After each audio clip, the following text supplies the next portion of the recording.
Olá a todos, sejam bem-vindos a mais um vídeo aqui no meu canal. Para quem é da paz, a paz do Senhor.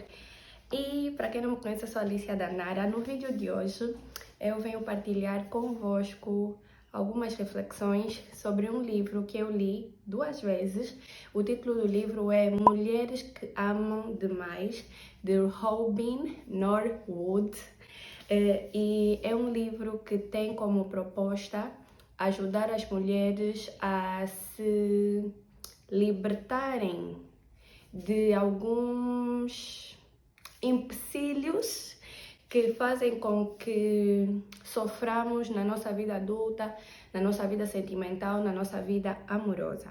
Primeiramente, o livro não é bíblico em si, apesar de que em alguns momentos a autora fala da importância de se conectar a Deus, mas como ela quis ser o mais abrangente, e que ela própria também é cristã, como ela quis ser mais abrangente, ela diz que tipo, se a pessoa não acredita em Deus, pode conectar-se com algo maior, a natureza, etc. Mas nesse ponto em que ela inseriu isso, era no sentido de entregar aquilo que nós não podemos controlar a essa força maior. Mas falando então do livro Mulheres que Amam Demais, eu tenho aqui alguns tópicos que eu apontei para partilhar.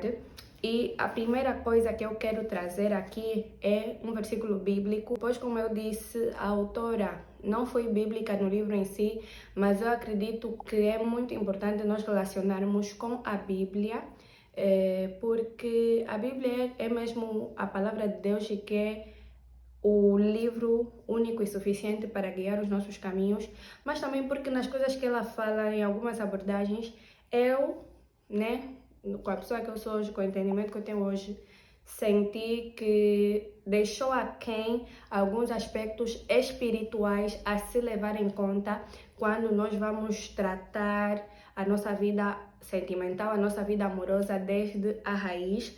Então, por causa disso, eu vou fazer aqui um mix entre algumas informações do livro, sem dar muito spoiler e incentivando quem está aí do outro lado a ler, algumas questões espirituais e bíblicas, e que no final das contas, você que está aí do outro lado possa ser abençoado ou abençoada. Primeira base bíblica, porque quando a gente começa a conversar sem Bíblia, é uma conversa já que é vã, nula.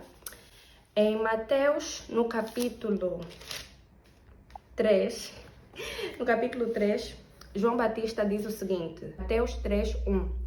Naqueles dias surgiu João Batista, pregando no deserto da Judeia. Versículo 2. Ele dizia, arrependam-se, pois o reino dos céus está próximo. Versículo 7, vou pular.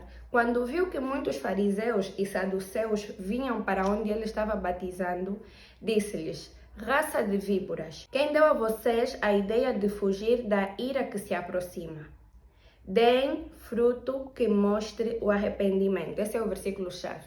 Produzir frutos que comprovem o nosso arrependimento. Nesse livro Mulheres que Amam Demais, ela traz à tona muitas problemáticas que nós enfrentamos na nossa vida adulta, nos nossos relacionamentos. E o ponto-chave é que ela passa muito tempo, o livro é assim extenso, tem umas 300 páginas. O livro não está aqui porque eu emprestei a alguém, mas ela passa para aí metade do livro só a nos explicar que muitas das nossas posturas nos nossos relacionamentos vêm de traumas de infância e não necessariamente, não uma ligação direta ou literal, mas indireta, de uma questão em que nós consigamos jogar os mesmos papéis, viver os mesmos sentimentos que nós vivíamos quando éramos crianças. Então nós acabamos por, quando não temos ainda consciência disso, fazer escolhas de relacionamentos, de contextos que nos permitam sentir as mesmas sensações de quando éramos crianças, e se essas sensações não forem boas, nós acabamos por nos tornar viciadas, em coisas más, viciadas em contextos maus, viciados em confusão, viciados em situações que nos façam sentir excluídas, viciadas em situações que nos façam sentir rejeitadas, e por aí vai. Então, o objetivo desse vídeo também é trazer luz para esses assuntos, porque quando as coisas vêm à luz, aí sim há possibilidade de serem tratadas e de serem resolvidas. E também de nós nos arrependermos, porque o arrependimento é uma chave que abre muitas portas. Então nós não precisamos só tomar consciência e dizer que eu sou assim porque sou assim e agora vou ser diferente. Não. Diante de Deus, nós temos que nos arrepender. Senhor, eu me arrependo da vitimização, eu me arrependo desse apego que eu tenho ao sentimento de rejeição e de ficar, tipo, a choramingar pelos cantos, de ficar a sentir pena de mim mesma. O objetivo desse vídeo é que nós possamos trazer luz e arrependimento. Falando dessa tendência que nós temos de procurar os mesmos contextos ou situações que nos permitam jogar os mesmos papéis, eu vou dar um exemplo. Quando eu tinha 5 anos, a minha amiga da escola morreu, mas eu hoje, com a idade que eu já tenho, eu nem lembro bem se essa história é verdadeira, e eu depois, um dia, não sei, né, se Deus quiser, se eu conseguir, vou contactar tipo uma professora, enfim, para perguntar se isso realmente aconteceu, mas daquilo que eu tenho na minha memória, e porque a nossa memória também é especialista não, mas também pode acontecer da nossa memória criar coisas para justificar algumas coisas, ou travar coisas do nosso... tirar coisas do nosso consciente que são muito duras de processar. Então, pronto, eu tenho essa situação que, pelo que eu me lembro, na iniciação, a minha amiga faleceu e depois eu fiquei, tipo, a querer sempre ter uma amiga, uma melhor amiga.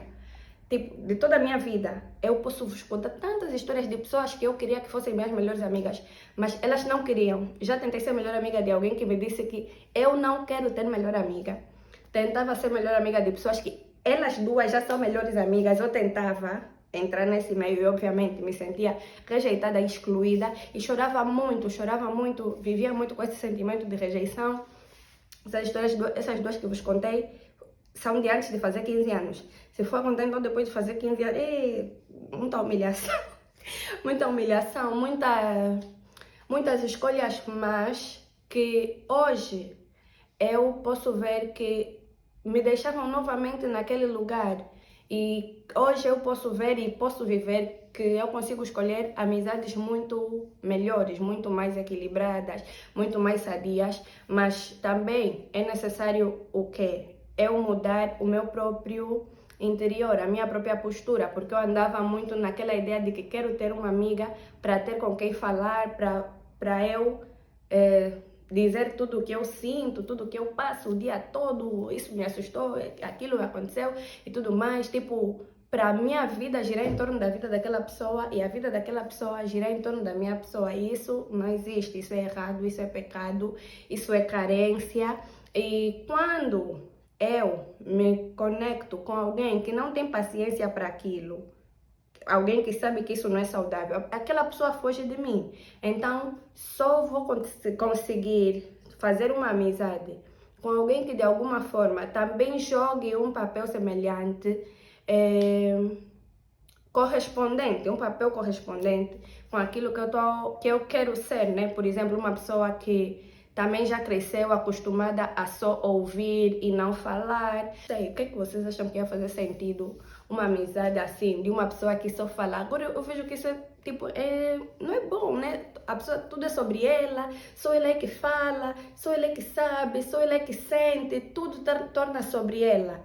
Então, é muito difícil você encontrar alguém que queira casar com isso, mas quando você encontra, o que acontece é que as duas posturas ajudam e se alimentam mutuamente, e basta uma delas sair que a situação muda, ou a outra pessoa muda também, ou as duas pessoas se separam, né? Posso dar um outro exemplo já do livro. Ela vai dizer de uma moça que notou que na vida adulta se juntava sempre com homens gays, mas ela é mulher e ela é heterossexual, mas se juntava com gays ou com homens que da igreja, não era um homem da igreja, era assim um homem que dizia que queria seguir Deus na vida de não ter envolvimento CX antes do casamento, né? Mas, na verdade, o que eles vieram a descobrir é que ela, por um lado, quando era adolescente, tinha sofrido abuso por parte do próprio pai.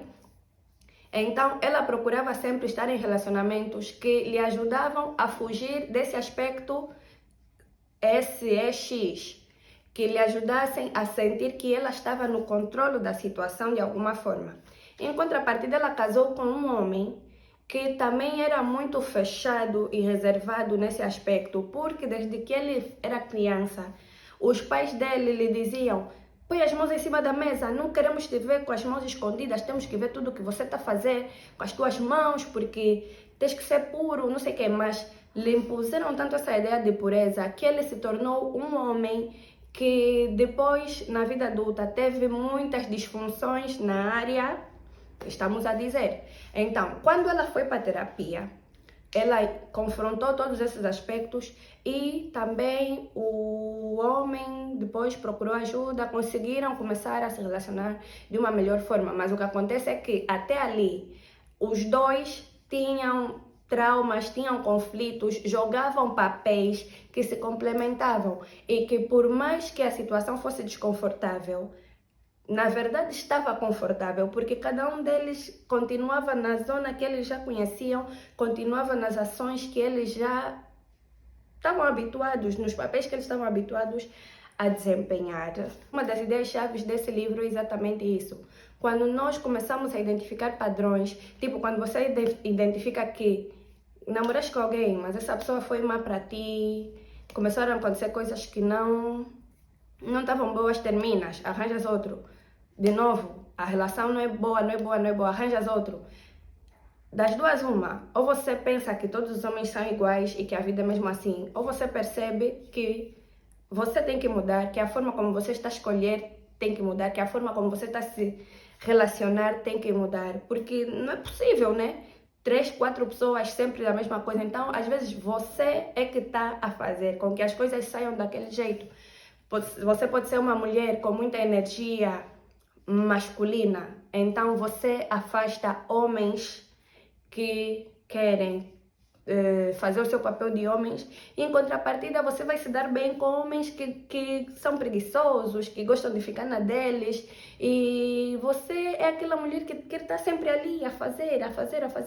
Mas quando você percebe isso, a solução, antes de focar no aqui e agora, é olhar para trás, é olhar de onde é que isso vem. Muitas são mulheres que vêm de famílias onde as mulheres fazem tudo porque os homens são ausentes ou os homens não existem.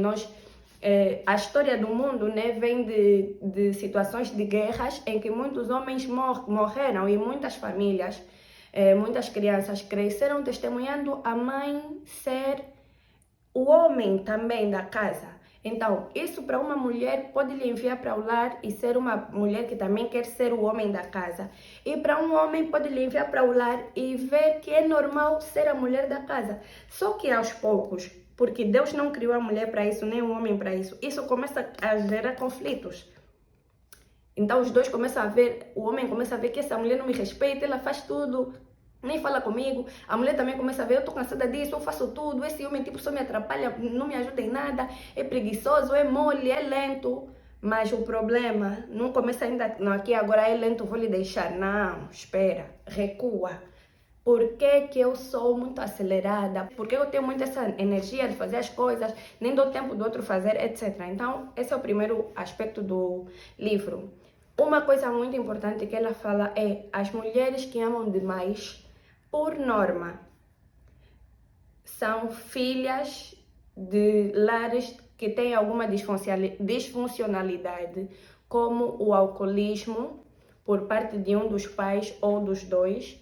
Ela, inclusive, dá assim diagnóstico, que é o co-alcoolismo, que é tipo, você aprende a viver com o alcoolismo da outra pessoa, de tal forma que se a outra pessoa melhorar, você até fica também sem chão. Então, são mulheres que no lar de origem tinha presente o alcoolismo e acabam por arranjar também parceiros que têm essa tendência do alcoolismo, e que quem é o co-alcoólico, né, que é a pessoa que convive bem com o alcoólico, é muito viciado em doces.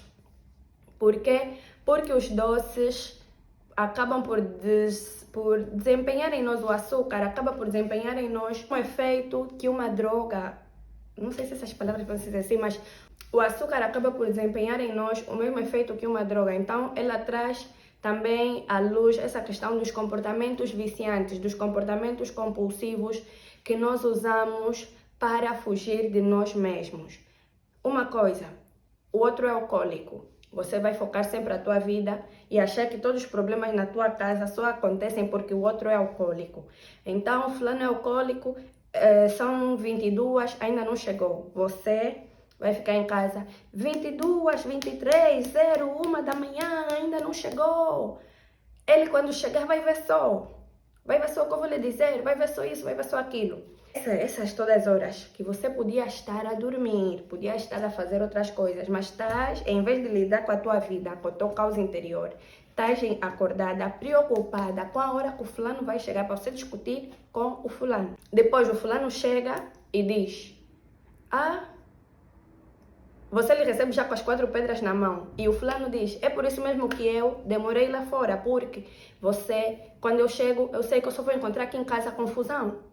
Então, ela dá um exemplo, a autora dá um exemplo que é tipo, você aprender a sair desse papel, desse jogo. A pessoa está a demorar para chegar. A tua vida não pode girar em torno da pessoa, então você vai dormir.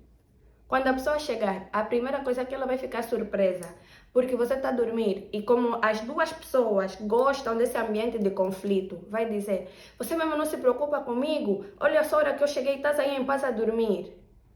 Não entras na dança, respondes. Olha, essa hora já está muito tarde, eu preciso descansar, vamos conversar amanhã, por exemplo. Então, de muitas formas, a autora nos ensina como sair um pouco desse jogo, desse papel, dessa simbiose. Porque, na verdade, o que acontece, e ela também explica muito bem, é uma dança emocional em que os nossos vazios se complementam com os excessos dos outros e do outro, e os nossos excessos se complementam também com os vazios do outro. E a gente vai dançando até que começamos a notar que essa dança está a doer, não quero mais brincar disso. E aí começa o processo de restauração interior, vamos assim dizer. Parte do processo de restauração interior de uma mulher que ama demais é exatamente aceitar que a felicidade dela não depende de outra pessoa, que a felicidade dela não depende do comportamento de outra pessoa. É sair desse lugar de que eu só estou assim porque ele faz isso, eu só estou assim porque a outra pessoa faz isso. Sair desse lugar de vitimismo. A autora diz que quando as mulheres vão para o consultório, ela é terapeuta, e elas só querem marcar consulta para o parceiro, né? Porque o parceiro é assado cozido e se ele melhorar, a nossa vida vai melhorar. A autora diz que não, ela só atende a pessoa que está lá. E isso é o mesmo com Deus. Irmos a Deus para falar toda hora do outro, do que o outro tem que mudar, do que o outro tem que fazer, toda hora falar do outro, isso com Deus isso não funciona. Deus quer falar conosco sobre nós, quer nos tocar, quer nos mudar, quer nos curar, quer nos mostrar de onde é que vêm certas coisas, certas posturas que nós estamos a ter hoje, de onde é que vêm, para nós podermos nos arrepender, para nós podermos deixar para trás, para nós podermos pedir que Deus nos cure, para darmos lugar à pessoa que Deus nos criou para ser, que não é uma pessoa cheia de carências, cheia de sentimento de rejeição, de abandono e que coloca muita expectativa em cima dos outros, que culpa toda hora os outros pelas coisas que estão a correr mal, que acha que é só a mudança do outro que é necessária para as coisas poderem começar a ir de bem a melhor. Outro ponto muito importante que o livro também diz, que o livro também fala, é sobre as falsas ideias do que é amor, que passam pela televisão, que passam pelas músicas, que passam pelos romances, novelas, filmes, etc. Então, tem-se pregado e propagado muito a ideia de que amar é sofrer, de que amar é viver intensidades contínuas, intensidades más mesmo, tipo discutir para depois da discussão fazer as pazes e a vida já assim tá boa. Dia seguinte, não tem mais discussão. Então, quando você já é uma pessoa viciada nesse pico de energia, pico de conflitos, para você se sentir viva, você começa a procurar confusão onde não tem.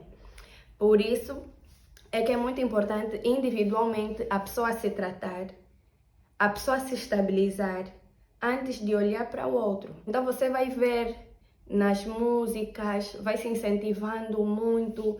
Ai, amar você só me traz prejuízo. No momento também não vou conseguir lembrar de muitos exemplos, porque eu não ouço mais essas músicas que alimentam coisas podres. Músicas que alimentam ideias erradas do que é a vida. Assistir séries, filmes, muito romance. Outra coisa, mulheres que amam demais, além do amor ao doce, gostam muito dessas coisas de romance, de ficar a ver, tipo a vida é um mundo cor-de-rosa. A vida não é assim. Mas, numa vida de pé no chão, a gente encontra muitas coisas para termos contentamento, para termos prazer, mas às vezes nos escondemos naquilo, nos enchemos dessas músicas, desses filmes, da ideia do que poderia ser, coisas fictícias e coisas que não nos ensinam nada de bom sobre o que é realmente amar, sobre o que é realmente o amor. Então temos que ter muito cuidado com aquilo que nós vemos, com aquilo que nós ouvimos também e com aquilo que nós achamos que é amor, porque o que acontece quando você entende que o amor é isso, são esses picos constantes, discussões, ou intensidade, pode não ser por discussão, que o amor é intensidade constante. Quando você conhece uma pessoa, ou quando você entra num contexto de vida de calmaria, você começa a se sentir incomodada. Mas esse incômodo é a porta que Deus quer usar para te curar, porque esse incômodo é um reflexo do teu caos interior. E às vezes nós fugimos desse nosso caos interior, falando toda hora do outro, se enchendo das redes sociais, seja postando excessivamente, como consumindo excessivamente o conteúdo das redes sociais ou das plataformas de streaming. Eu vou sempre bater nessa tecla, porque isso nós usamos como uma distração, fora outros comportamentos compulsivos, como arrumar compulsivamente, praticar desportos, todas as coisas que nós fazemos por excesso para nos roubar de nos conectarmos conosco, de fazermos esse processo de cura e de autodescoberta, e que isso não afeta só nós mesmos. Do mesmo jeito que no nosso processo nós somos convidados a olhar para trás, nós hoje já somos adultos e muitas vezes nos pegamos a perpetuar padrões, porque se nós estamos habituados de certa forma a viver num contexto de distância emocional, nós acabamos por fazer o mesmo com as pessoas que vivem conosco. E aqui quero falar especificamente para quem já tem filhos. Independentemente já do tempo que já passamos fora de casa ou distantes das crianças e dos nossos filhos, nós chegamos em casa e cada um na sua tela porque está a me estressar muito, está a fazer muito barulho, mas no fundo é que nós não olharam para os nossos olhos e às vezes chegamos num contexto em que é nossa vez de olhar para os olhos de alguém, né? É nossa vez de olhar para os olhos dos nossos filhos. E como é algo que nós não temos de base, é muito difícil nós conseguirmos dar, mas Deus quer nos curar para nos ajudar a sermos as pessoas que Ele sabe que nós podemos ser, as pessoas que os nossos filhos precisam que nós sejamos, para nós quebrarmos ciclos de ausências emocionais, ciclos de lares tóxicos, ciclos de coisas que em nada glorificam o nome de Deus, que ferem, que criam seres humanos inseguros, ansiosos, que não têm mais esperança, que acham que quando uma coisa não dá certo é melhor só abandonar. Nós precisamos de construir coisas diferentes a partir da base e nós precisamos de nós mesmos sermos e fazermos diferentes. Uma das chaves que o livro entrega também é a interpretação do conto da história da Bela e do Monstro, que é entendido de forma superficial como sendo o amor da mulher que muda o homem. E essa ideia é muito propagada a nível social, que a mulher tem que amar, amar, amar e um dia o homem vai mudar. mas isso não é verdade em lado nenhum. E a história da Bela e o Monstro tem uma lição diferente e muito nobre, que é sobre amar a pessoa tal como ela é. Então, esse é o princípio da libertação, né, que a autora põe no livro, que é sobre amar a pessoa como a pessoa é, aceitar a pessoa como a pessoa é, mas ela também nos direciona a nos desligarmos um pouco da pessoa e focarmos em nós, fazermos o nosso processo de autoanálise, encontrarmos os nossos vícios emocionais, o que é que o nosso contexto atual está a nos ajudar a desempenhar esses mesmos vícios e podermos ter posturas diferentes. Então, se você já está cansada de desempenhar os mesmos papéis que estão a te causar sofrimento, estão a te causar dor, estás cada vez mais consciente de que você não foi feita para isso, de que você não foi criada para isso, de que não é suposto as coisas serem assim, a primeira coisa a se fazer é parar, é se retirar e se mergulhar em Deus, deixar coisas virem à tona para que possam ser tratadas. É muito importante nós passarmos por essas coisas que doem e que nós fugimos de sentir, nós fugimos do silêncio, nós fugimos do caos interior, nós encontramos várias formas, ocupando o outro ou assistindo, né, como eu já disse. Nós nos ocupamos de diversas maneiras para não sentir as coisas que temos que sentir. E às vezes, quando nós começamos esse processo de lidar com as coisas, acabamos por pensar em recuar do que ir em frente, porque ir em frente dói e porque ir em frente nos ensina que a vida é feita de escolhas diárias. Diariamente nós temos que fazer escolhas, diariamente nós temos que tomar decisões de sermos melhores na nossa vida, no nosso relacionamento, na nossa maternidade e paternidade. E é esse exercício constante que eu tenho visto que muitas mulheres querem fugir, muitas mulheres querem se acobardar da responsabilidade que é a vida adulta, que é constante, é dia após dia. Concluindo sobre o livro, ela dá algumas ideias de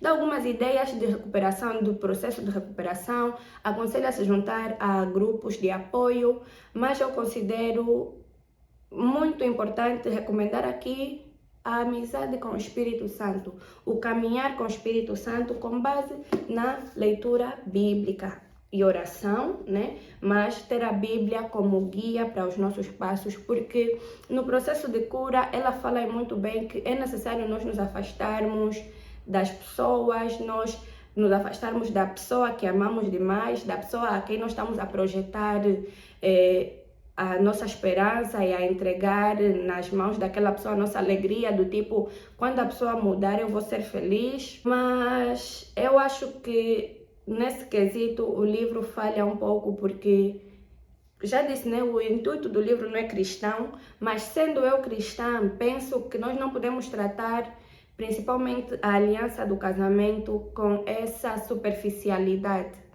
Então aqui eu queria colocar, por exemplo, o que a Bíblia nos diz sobre semear e colher. A Bíblia nos diz que de Deus não se zomba. Aquilo que o homem semear, isto há de colher. Então, muitas vezes, quando nós passamos já por esse processo de ter um posicionamento melhor, de abandonar essa coisa de querer sempre ser a vítima, de querer sempre ser a que tem a última palavra, ser sempre tipo altiva, ser insubmissa.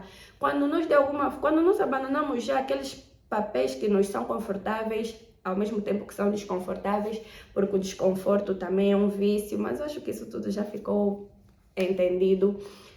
Termos essa questão, essa visão espiritual de que há coisas que podem mudar, não só ficar nesse nível de eu mudei, então o seu relacionamento não está a dar certo porque eu estou bem realmente, né?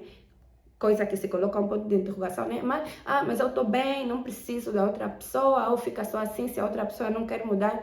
Tudo bem, é um bom nível de se chegar, mas o próximo nível é entender a lei da semeadura e da colheita. Há coisas que você pode semear e você colher. podes crer, você que está aí e que é casada, que Deus não criou o casamento para você ser infeliz e nem para você pensar que a única saída é se divorciar. Então, se você conseguir baixar o teu orgulho e adotar certos parâmetros bíblicos, as coisas podem mudar. Se você decidir parar de querer colher algo que você ainda não semeou, as coisas podem mudar. Então, quando a Bíblia nos fala, por exemplo, que o nosso silêncio é mais eficaz que o nosso barulho, de nós querermos impor o que o outro tem que fazer ou tem que deixar de fazer, isso é muito verídico. Isso é muito verídico e hoje nós, eu e o meu esposo, somos a prova viva disso. O silêncio do meu esposo, enquanto eu estava a postar, a fazer e a desfazer, não é porque ele é um homem mau, não é porque ele é um psicopata que agora quer se vingar de mim, mas ele decidiu esperar em silêncio até que nos meus próprios caminhos o Senhor me confrontou e me indicou uma postura melhor. Então, queria aproveitar, né, que estou a falar de semeadura e colheita, para fazer essa semeadura de honra. Ele foi um bom homem nesse processo todo, esperou até eu cair em mim, continuou a marcar presença na medida do possível, na vida das meninas, principalmente, porque na minha vida eu não deixava, mas ele fez o que estava ao alcance dele, né? E deu tudo certo. Ele não é narcisista, ele é um homem com falhas, mas que também tem muitas qualidades. E uma delas que eu não conhecia, mas agora conheço, que foi se manter em silêncio num momento em que provavelmente poucos homens conseguiriam se manter em silêncio e principalmente se manter íntegro na decisão dele de lutar pela nossa família e de honrar a Deus por meio da nossa família, honrar a aliança que nós fizemos diante de Deus. Fazer isso independentemente do que as pessoas pudessem pensar ou dizer, mas se preocupar mesmo apenas com ele e com Deus, né? Há princípios espirituais que nós podemos aplicar e que as coisas podem mudar para melhor. O guardar o silêncio para que o nosso silêncio dê lugar à voz de Deus na vida da outra pessoa. Nós queremos que o outro desempenhe o seu papel, nós podemos semear o que? Nós mesmos desempenharmos o nosso papel. Nós queremos que a outra pessoa seja boa para nós, faça coisas para nós que nós ainda nem semeamos e que entre a semeadura e a colheita há um processo, há tempo para todas as coisas, há tempo que ainda não se vê, mas alguma coisa já pode estar a acontecer. E acima de tudo, eu queria dizer também que eu não tenho respostas para tudo. A minha história de vida não é resposta para a história de vida de outra pessoa. Eu sei que existem relacionamentos mesmo maus, relacionamentos que as pessoas sofrem mesmo, perdem a autoestima, às vezes até a integridade física está em perigo, a pessoa está a correr mesmo risco de vida. Eu não tenho a resposta de tudo, mas Deus é soberano. Deus é soberano, a palavra de Deus é soberana e nós andarmos com o Espírito Santo vai nos ajudar em muitas coisas. Pode não ser nos termos desse livro, pode não ser nos termos de outros livros, de outros conhecimentos, mas quem anda com o Espírito Santo vai ver que o Senhor vai lhe levar a lidar com coisas, que o Senhor vai lhe levar a chamar as coisas pelo nome, o Senhor vai lhe levar a deixar papel de vítima, a deixar papel de mulher altiva, a começar a dar lugar a um ser bíblico. Independentemente de estabelecermos esse rótulo, se é mulher que ama demais, e se é isso, se é aquilo, mas o importante é caminhar com o Espírito Santo e deixar ele fazer a obra dele em nós. Depois dele fazer a obra dele em nós, é impossível nós semearmos maçã e colhermos banana. Assim também vai ser impossível nós semearmos princípios bíblicos e não colhermos as coisas que são a vontade de Deus para nós, principalmente para as nossas casas e para as nossas famílias. E se Deus direcionar a situação de outra maneira, amém, glória a Deus. Também, antes de fechar, queria falar do nosso papel hoje como mães. Estou a falar com mulheres principalmente, né? Do nosso papel como mães, do nosso papel em quebrar ciclos.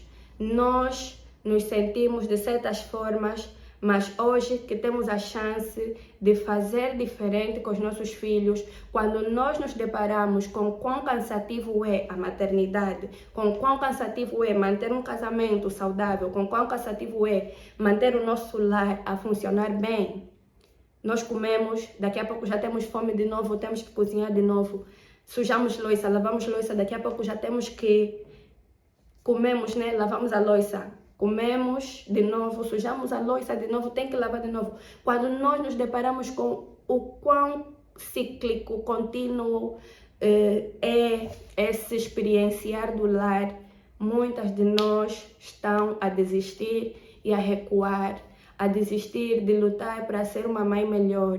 Quando nós percebemos as limitações dos nossos pais, isso não é para nos dar desculpa, para nós não tentarmos ser melhores. Vamos acordar, mulheres, com a responsabilidade que Deus nos deu, com as vidas que saíram dos nossos ventres, responsabilidades que Deus nos deu de cobrirmos emocionalmente, de instruirmos, de darmos o nosso melhor. Não fujam do vosso papel enquanto esposas, enquanto mães, enquanto donas de casa. Não fujam. Isso, nós vamos conseguir ser boas dentro da nossa realidade e não com a força do nosso próprio braço, mas Deus vai nos ajudar. Só que é importante nós não desistirmos. Mas tem muitas mulheres a desistir, a jogar para o alto, a deixar as crianças a Deus dará, a deixar as crianças assistir televisão desde manhã até a noite. Todas as crianças assistem, então as minhas vão assistir também. Todas as mães põem os filhos na creche, então os meus vão na creche também. Não que ir na creche ou não ir à creche seja pecado. E o tema do vídeo de hoje não é sobre isso, mas esse vídeo vai chegar. Entretanto, fica a mensagem. Não vamos negligenciar as coisas que Deus nos deu. Não vamos recuar. Vamos para frente, vamos viver os propósitos, os processos que Deus quer que nós vivamos. Vamos deixar Deus nos moldar. Deus nos molda por meio do desconforto. Quando o teu filho está a chorar muito o dia todo, não é para você pensar que a solução dessa criança é ele meter na creche para eu conseguir também ficar em casa descansar. Deus quer produzir em ti a paciência por meio do teu filho, por meio do teu casamento, por meio da vida do lar. E nós fugimos desse lugar, fugimos das coisas que Deus quer gerar em nós e abortamos tantas coisas boas que Deus quer gerar por meio de nós. Então, mulheres, vamos voltar para o nosso lugar, porque Deus quer fazer coisas maravilhosas por nosso meio, mas primeiro nós temos que nos submeter às coisas que Ele quer fazer em nós.